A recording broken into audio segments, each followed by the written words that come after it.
Hello, my name is Les Brown. This is Mamie Brown's baby boy, and I want to thank you so much for joining us. You know, at this particular time, I want you to, first of all, pat yourself on the back and take the time to thank yourself for becoming involved in a process for looking at your life.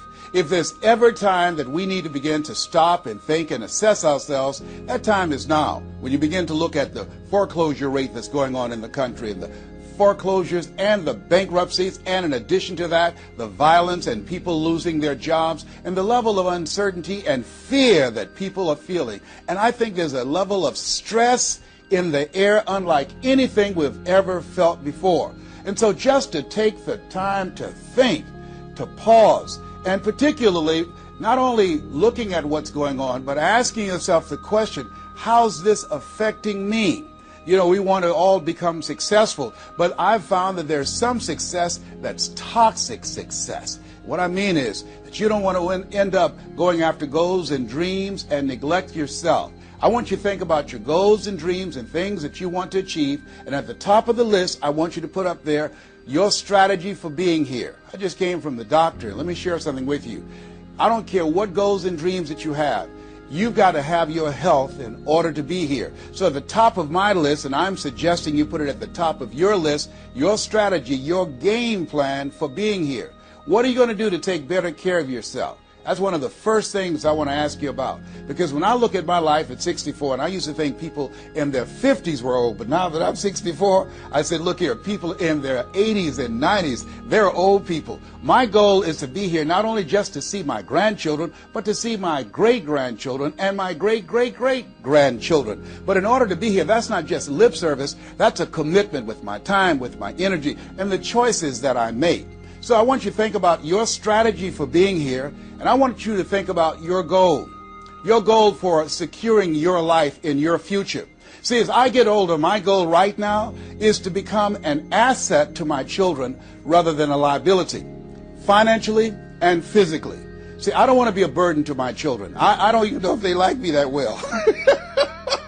I love my mama. My goal and dream was to take care of my mother. I did that. I brought her home. I took care of her until she's 89. But children, they're different today. These are different type of people up in here. You don't know what this generation might do. Now, I know they say, Dad, we love you, but I really, really want to stay in good shape and take care of myself because I don't want to be around the house and my kids saying, look here, who's going to take care of him today? All he's doing is sitting around talking to himself, talking about, yes, I can, and yes, I will, talking out of his head.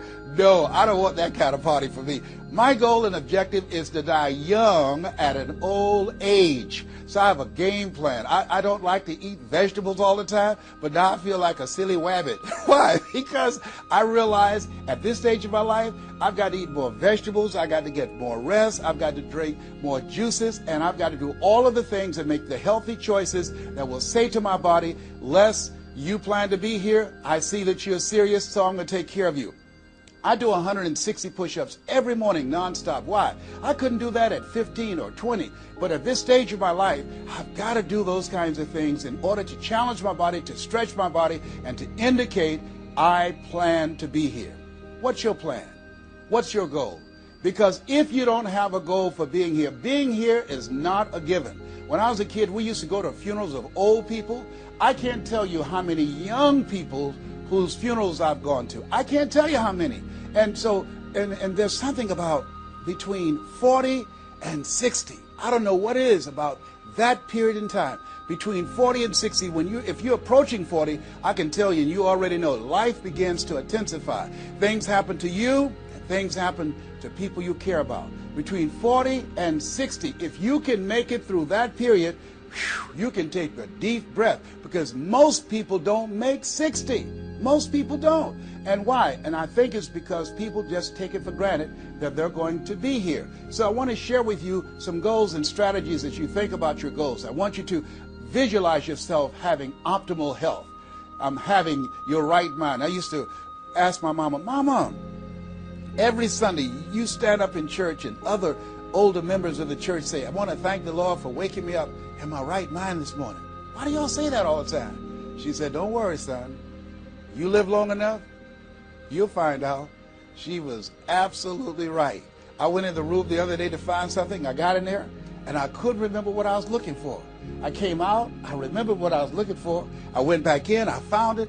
Then I couldn't remember why I was looking for it. One of my children said, "Daddy, you need some ginkgo biloba." I said, "What's that?" She said, "Something for your memory." I went down to the health food store. I was walking around. The lady said, "May I help you, sir?"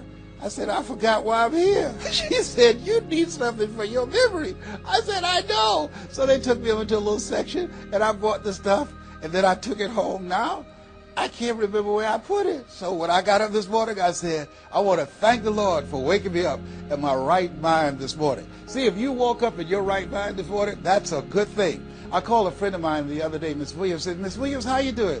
She said, "Baby, I'm doing good." She said, "I went to the bathroom by myself, not all myself." I said, "Too much information, too much information." Let me tell you something, but that's a good thing. I know about that. I've been in the hospital. I know what it is not to be able to move. I know what it is to have back challenges. I know what it is to be in pain. So this thing called life, you got your health? Let me share something with you. That's a good thing. A friend of mine, Bishop T.D. Jakes, said, if you got a problem man or money can solve, you ain't got no problem. I can agree with that. And I learned some things going through that experience. And really, I should say, growing through that experience. My goal at that time was to be here. And trust me, it's better be seen than to be viewed. Are you feeling the brother? Up in here, up in here. So I want you to think about your goals and dreams. And here's what I want you to do right now. I want you to say to yourself, it's possible. It's possible. And I want you to follow along with this process. As you think about your goals and dreams, I want you to write this down. I'm going to give you some strategies to maintaining this possibility mindset. I want you to write down mindset maintenance. Mindset maintenance. Let me share something with you. The easiest thing that I do every year is to live my dream. That is, helping people to realize their potential, to step into their greatness, challenging themselves, reinventing themselves, to start their own businesses. I've helped over 400 people earn millions of dollars. The easiest thing I do every year is what I do on a day-to-day basis, going into prisons and juvenile detention centers, teaching young people mindset development, how to become effective communicators, how to dress like a prospect rather than a suspect. Those are the easy things that I do. Let me share with you the most difficult thing that I've ever done in my life. And that was to believe that I could do it. That's the most difficult thing that I've ever done in my entire life. To believe that I, Les Brown, who was born in an abandoned building on a floor in a poor section of Miami, Florida, with a twin brother. We were adopted. We were 6 weeks of age by Mrs. Mamie Brown, and I call myself Mrs. Mamie Brown's baby boy. All that I am and all that I ever hope to be, I owe to my mother. I saw a sign once that said, God took me out of my biological mother's womb and placed me in the heart of my adopted mother. To believe that I, Les Brown, who was labeled educable mental retarded, put back from the 5th grade to the 4th grade, failed again when I was in the 8th grade, to believe that I had the ability to live the life that I'm now living.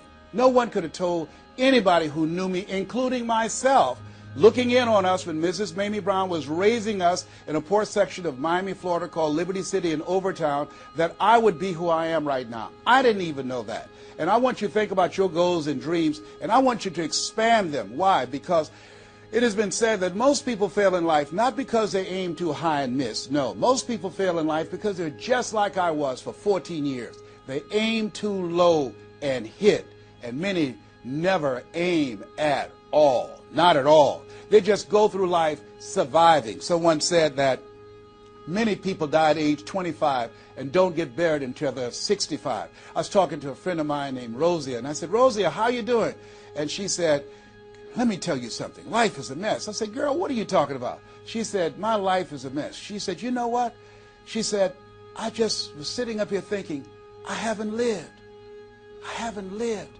She said, I've been working hard all my life, paying bills and taking care of my children, and my children are gone, and I've just been thinking, I haven't done anything. She said, when I die, I don't want when people view my body, I don't want them to say, oh, she had a funny expression on her face. I said, what do you mean by that? I don't want to have an expression that I'm mad. Because if I died right now, I would be mad. I said, why? What are some of the things you'd like to do? She said, travel. I would love to travel. I'd like to see the pyramids. I've never been to Paris. I want to go to Paris. I've never been there.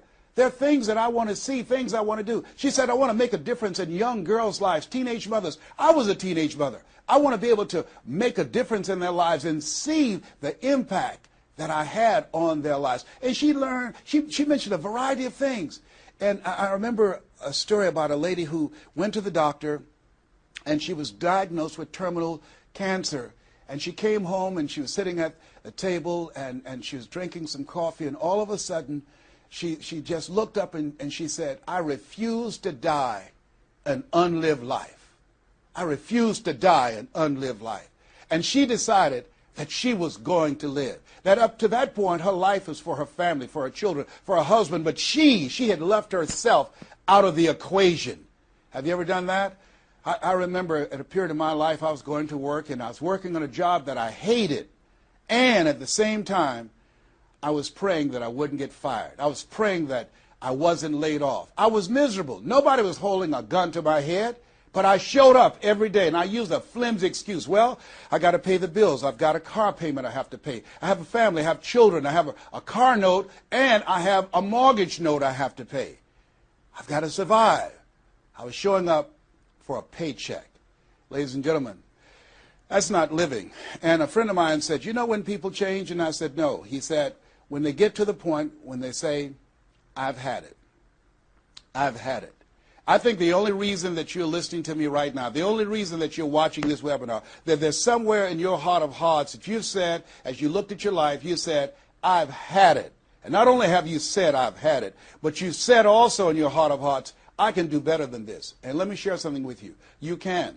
Because if anybody told me, and I'm going to share some things with you that I've done, not for the purpose to impress you, but to impress upon you what the possibilities are when you work on your mind and have mindset development. Because I've found that how people live their lives is a result of their state of mind. It has been said, you don't get in life what you want, you get in life what you are. So part of the process, number one, is expose yourself to positive messages.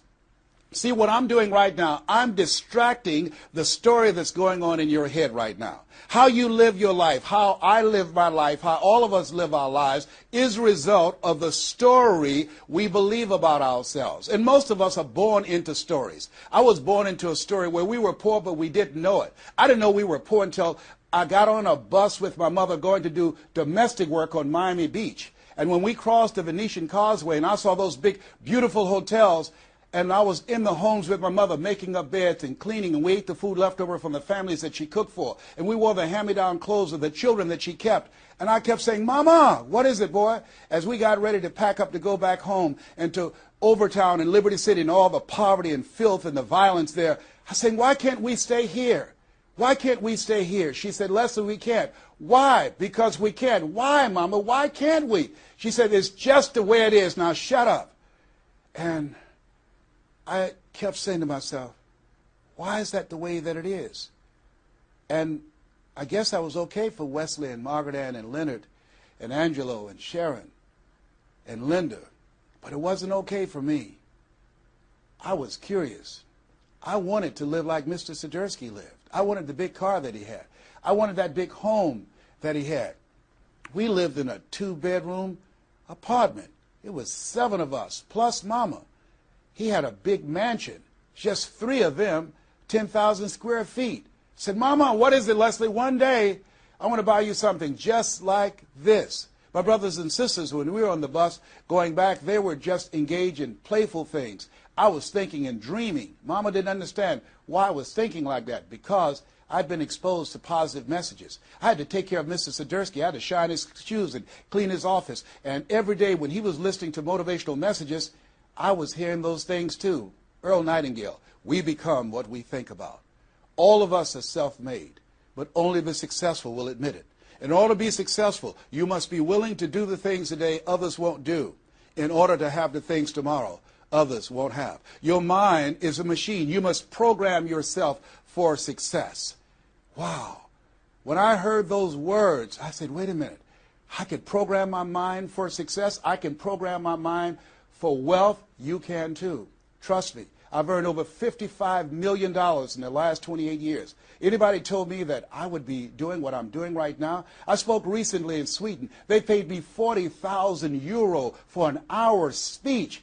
I had no idea that this Les Brown that you now see have the ability to do that. I used to work for the Miami Sanitation Department as a garbage collector. I used to be a janitor. I used to do door-to-door sales. I used to work for Sears in Miami on Biscayne Boulevard. I had no idea this Les Brown that you now see had the ability one day to give lectures at Harvard or Yale or Dartmouth University. I had no idea that this Les Brown existed. I don't tell you that to impress you, but to impress upon you. There is more in you. Simba, there's more in you than you have been expressing. All of us have seen Lion King, some great symbols in there. And I say to you, there's more in you right now than's represented in your bank account. There's more in you right now that's being reflected by your life right now. Your life is not a true reflection of your potential. You have greatness within you. You have the ability to do more than you can ever begin to imagine. There's a reason that my favorite book says, as a man thinketh, so is he. And as he continues to think, so he remains. In order for us to begin to break into that level of greatness that we have within ourselves, you have to make a conscious choice every day to expose your mind to positive messages. So I put myself on a regimen. I do this every day, and I suggest that you do it. Write this down. Number one, listen to motivational messages every day. If you have Choosing Your Future, a set of tapes, the CDs that we produce, or Creating Your Greatest Life, I guarantee you, if you do what I'm sharing with you right now, for 6 straight months, every day, your life will never be the same again. I guarantee it 100%. You listen every day for 1 hour to Creating Your Greatest Life, any of those messages, because faith comes by hearing and hearing and hearing. What it will begin to do is interrupt the story in your mind. It will override the story that you believe about yourself. It will distract all the negative thoughts that you have that's holding you back, that held me back for 14 years. When I used to go see the #1 motivational speaker on the planet, Zig Ziglar and Tony Robbins, and my heart said, I can do that. I love to help people. I'm just like my mother. And then my mind would ask how. And I went from my heart to my mind. And my mind would say, Les Brown, you don't have a college education. Les Brown, you've never worked for a major corporation. Les Brown, you were labeled educable mental retarded. They call you DT, the dumb twin. You're not as smart as your brother. Have you ever thought about something you wanted to do and you convinced yourself that you couldn't do it? See, sometimes we need to have some external voices. And so by listening to motivational messages, that began to override the negative thoughts that I had about myself in my mind. And it gave me a new story and empowered me and gave me a vision of myself beyond my circumstances and mental conditioning and started me to writing a new chapter in my life. And so now, money will never be another issue for me. And that was an issue for most of my life because I didn't know what I didn't know and I thought I knew. So one you have to do is that you have to have a mindset development strategy where you are deliberately taking an hour every day listening to a motivational message. Every day. Here's something else. Read 10 to 15 pages of something positive every day. Why? And read it with conviction and stay focused. 10 to 15 pages every day. This is 7 days a week? Absolutely. Absolutely. Every day, McDonald's know that you know where they are. Burger King know that you know where they are. But every day they have some advertising. They have billboards, they have radio, they have television. Why? Because by exposing you to those messages, that will begin to impact your behavior. And it will drive you into the place to purchase what they're advertising. Now you're advertising for your greatness. And faith comes by hearing and hearing and hearing and hearing. So you want to listen to positive messages every day. You do this, I'm telling you, your life will never be the same again. And read 10 to 15 pages of something positive every day. I read 2 to 3 books a week. Why? Because I have goals and dreams of things I want to achieve. I want my life to count. I want to make a greater impact. At this stage of my life, I'm working on my children's education. A good man leaves a legacy for his children's children. So I'm working on their education at this point in my life. And as I begin to look at myself, in order to achieve more and to do more, I know I have to work more on my mind. And let me give you an example how this works. The most money I've ever earned in an hour and a half, $260,000. That's the most money I've ever earned in an hour and a half. A lot of people work a whole month and don't do that, or 6 months. Then, and this is the next thing I want you to do. I want you to look at your relationships, and I want you to upgrade your relationships. See, MIT did a study, and this study indicated that you earn within $2,000 to $3,000 of your closest friends. Not only did I start reading books every day and listening to positive messages, but I separated myself from my friends who did not have goals and who did not have dreams. Why? Because people rub off on you. It's called a mind virus. You earn within $2,000 to $3,000 of your closest friends. So when you upgrade your relationships, you got to ask yourself the question, who is it that I need to associate with, that I can learn from, that I can grow mentally, emotionally, spiritually, and financially? By aligning myself with another person that I can learn from. And Dr. Dennis Kimbrough said, if you're the smartest one in your group, you need to get a new group. Whoa, think about that. I was the smartest one in my group. And then one person called me who had been admiring me for years and said, Les, I want you to coach me and my trainers on how to tell a story and create value for an audience. And I want to share with you some things. I want to teach you some things, old man. I said, is that right? He said, yes. You always say you're never too old to learn and you're never too young to teach. I want to teach you some things. I said, okay, I'm open to that. Now, let me share this with you. He blew my mind. The most money, as I mentioned to you, I've ever earned, speaking to over 8,000 people in Salt Lake City, Utah, $260,000. I did an event with this individual, just over 500 people, because of what I learned from him. Because I upgraded my relationships, I earned over $410,000 in an hour and a half. I was excited, but I was also depressed because I've been speaking for 28 years. And I started thinking about all the money that I left on the table, all the hotels and plane rides, all of the audiences I spoke to, all of the money that I missed out on because I didn't know that I didn't know, and I thought I knew. I was a big fish in a small pond. I can't tell you, if you don't get anything else, you have to look at your relationships and you've got to ask yourself the question, what is this relationship doing to me? And I mean in every area of your life. When the doctor looked at me and said, you have cancer. Cancer is the most feared word in 7 different languages. One of the first things I had to do, I found out who had cancer at some point in time or was living with cancer and conquered it.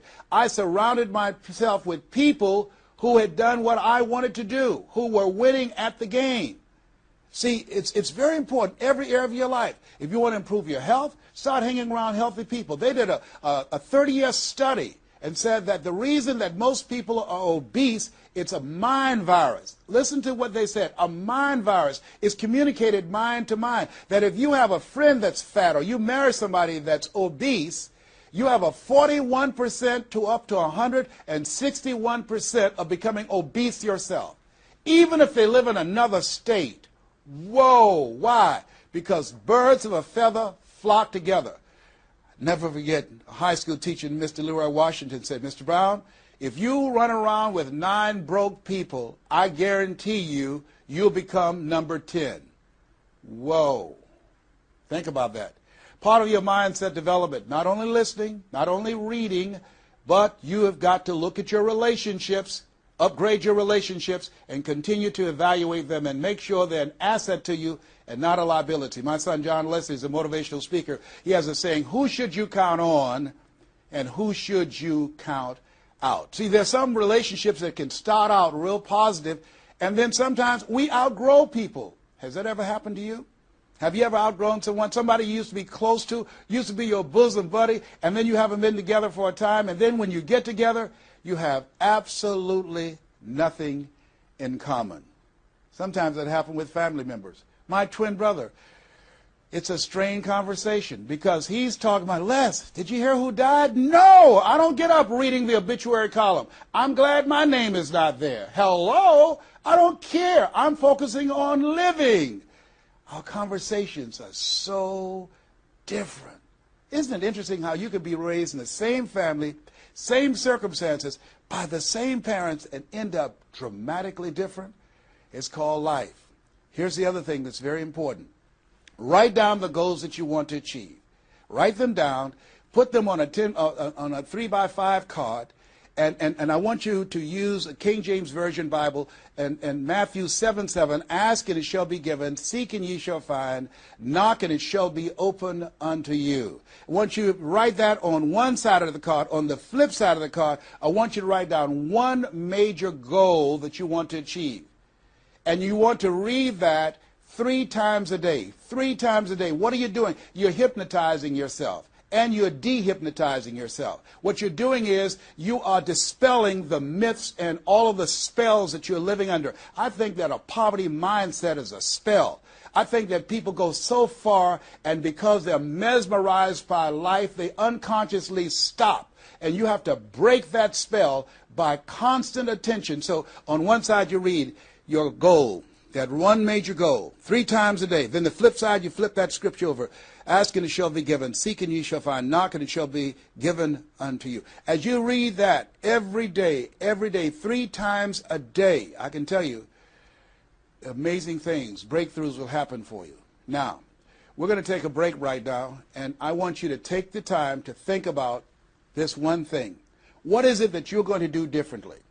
Because in order to do something you've never done, you've got to become someone you've never been. You've got to be willing to give up who you have been to give birth to who you can become.